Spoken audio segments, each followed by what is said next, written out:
Je m'appelle Léna. Quand mon cousin Damien est venu vivre chez nous, après avoir fini ses études à la campagne, je ne m'attendais pas à ce que les choses prennent cette tournure.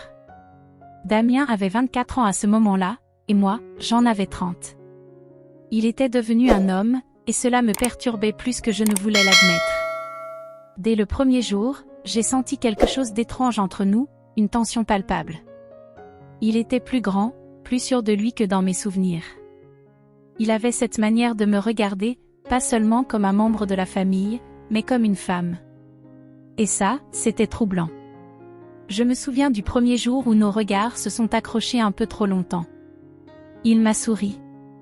Un sourire doux, mais qui m'a laissé perplexe. Je n'avais jamais ressenti ça auparavant, cette étrange chaleur qui montait en moi. Les jours ont passé, et chaque geste, chaque regard, semblait plus lourd de sens. Damien venait souvent dans la cuisine quand je préparais le repas. Il s'approchait, me frôlait doucement, comme par accident. Mais je savais que ce n'était pas un accident. Un simple contact de sa main contre mon bras, et je sentais une vague de chaleur envahir tout mon corps. Mes mains tremblaient légèrement, mon cœur s'accélérait. Ces gestes, si discrets, faisaient naître en moi un désir que je refusais de reconnaître. Puis, un soir, après que mon mari, Henri, était parti en voyage pour son travail, Damien et moi nous sommes retrouvés seuls à la maison. La tension entre nous était devenue presque insupportable. Il s'était installé sur le canapé, son regard ne me quittant pas des yeux.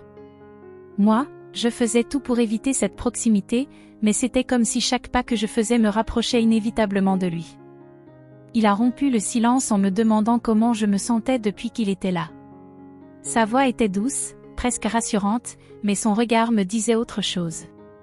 J'ai essayé de répondre normalement, mais mon cœur battait trop vite, mes mots sortaient maladroitement. Il s'est levé et s'est approché de moi.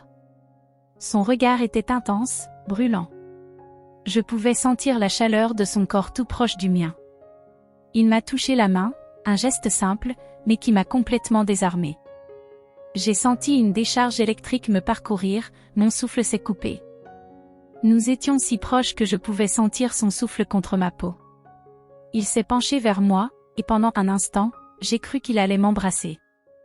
Mon esprit me criait de m'éloigner, mais mon corps refusait de bouger. J'étais comme paralysée par cette attraction.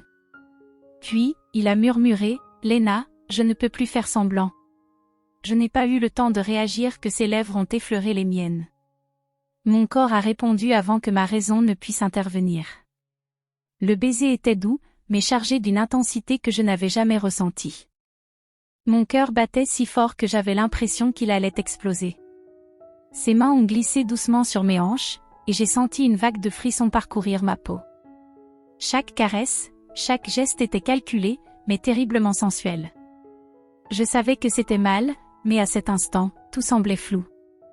La seule chose qui existait, c'était nous deux, cette chaleur qui montait en moi, cette excitation presque insupportable.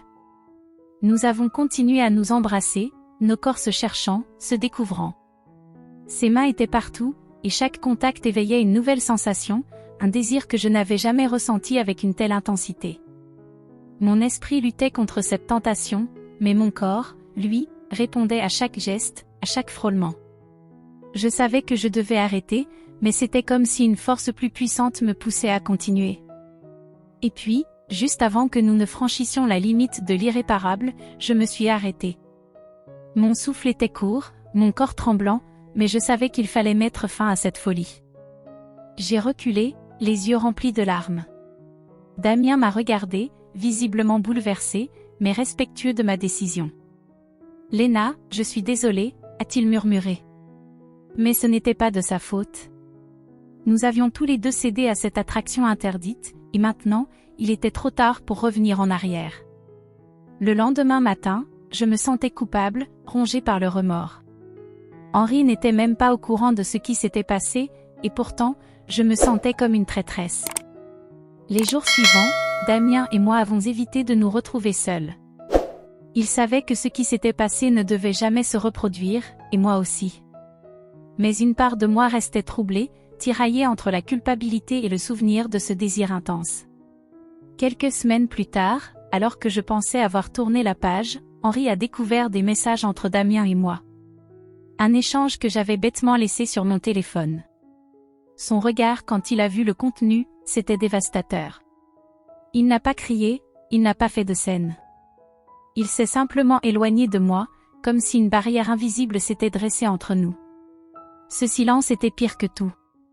Je voyais son cœur se briser, et je ne pouvais rien faire pour réparer ce que j'avais détruit.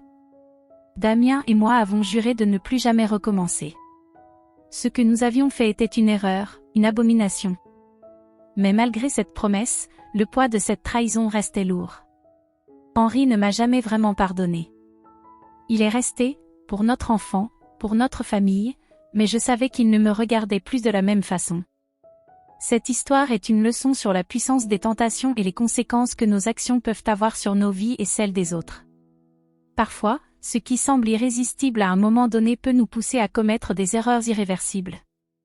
L'attirance et le désir, bien qu'intenses, ne doivent pas nous aveugler sur ce qui est vraiment important, les valeurs de loyauté, de fidélité et de respect envers les autres. Dans cette histoire, Léna et Damien ont cédé à une tentation qui a non seulement bouleversé leur propre équilibre, mais aussi celui d'Henri, un innocent dans cette situation. Le regret et la culpabilité qui suivent un tel acte sont bien souvent bien plus lourds à porter que la satisfaction momentanée du désir. C'est pourquoi il est crucial de réfléchir aux conséquences de nos actes avant de céder à la tentation. La morale ici est claire, l'amour, la fidélité et l'honnêteté sont les fondations sur lesquelles nous construisons nos relations. Quand ces piliers sont ébranlés, il est difficile, voire impossible, de réparer les dégâts causés. Mieux vaut prévenir ces situations en restant fidèle à nos engagements, et en évitant de se laisser entraîner dans des situations qui, même excitantes sur le moment, finissent par détruire des vies et des familles.